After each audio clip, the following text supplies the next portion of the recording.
All right, for example number 9, determine whether each sequence is arithmetic or geometric, or neither. So arithmetic means it has a common sum, and geometric or difference, and geometric means it has a common ratio.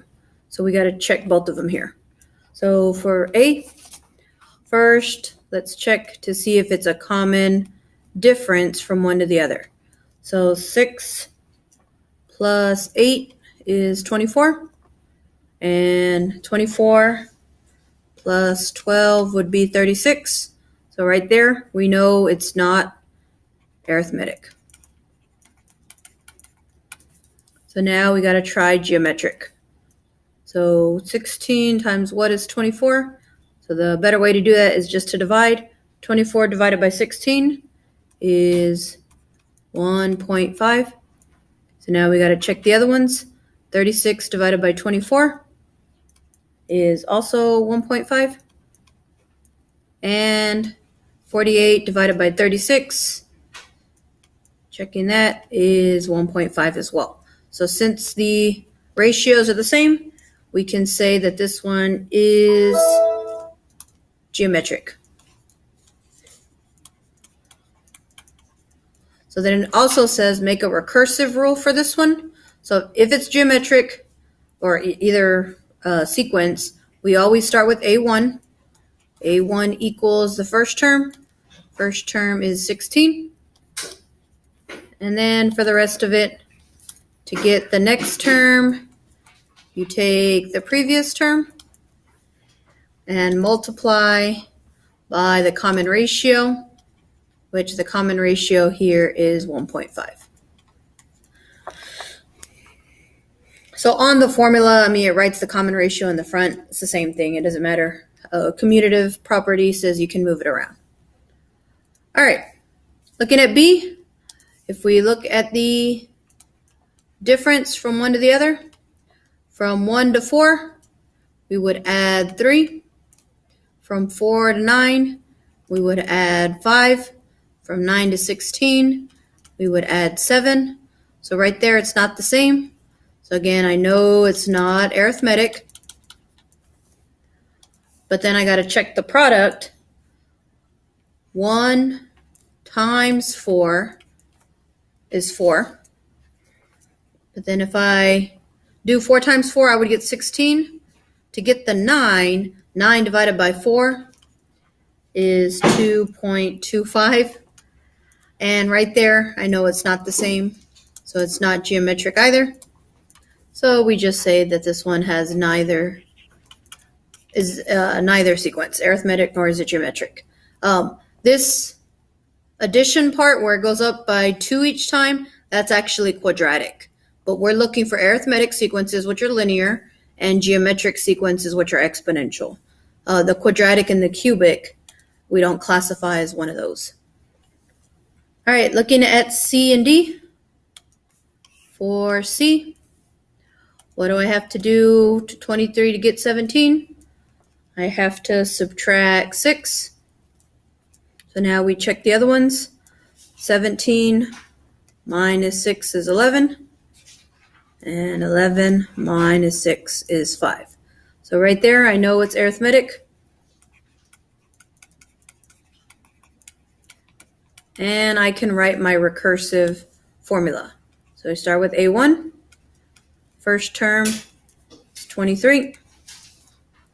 And then for the rest of it, to get the next one, A sub n, you take the previous one, A sub n minus 1, and you add or subtract the common difference, and the common difference for this one is negative 6. So I subtract 6.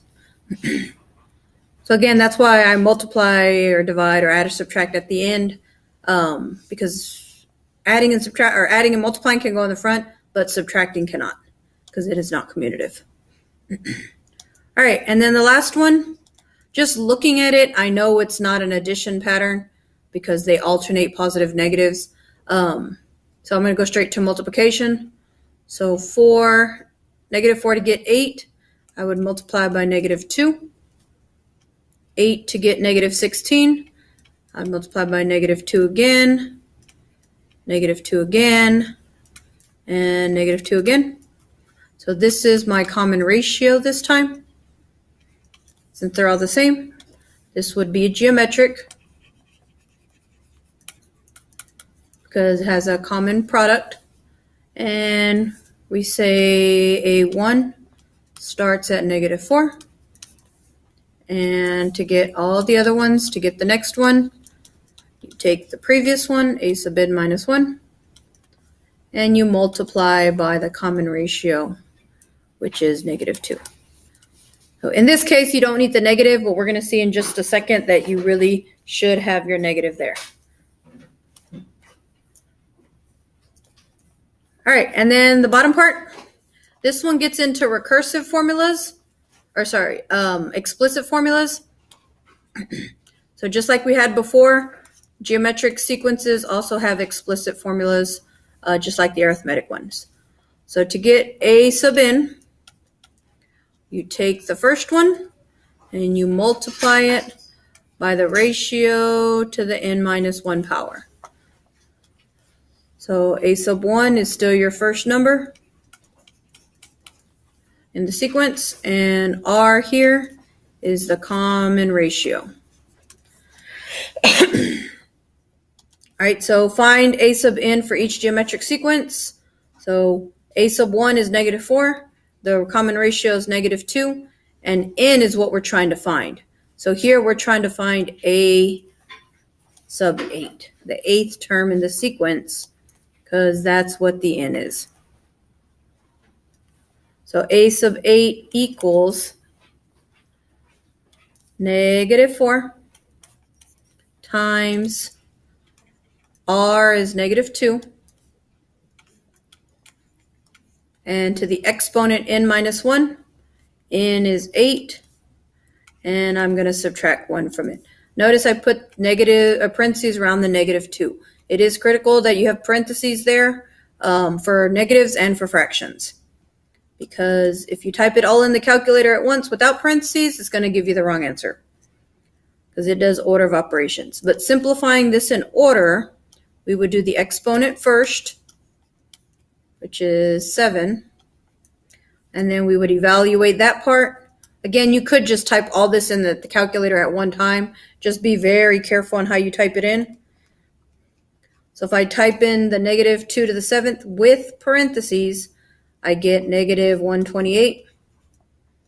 And then multiplying -128 and -4, I get that A sub 8 is 512.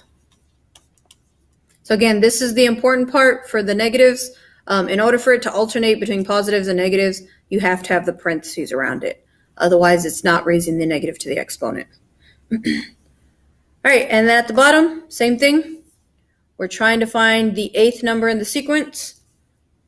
Or not the 8th number, sorry, the 6th number in the sequence, but we need to make the equation first.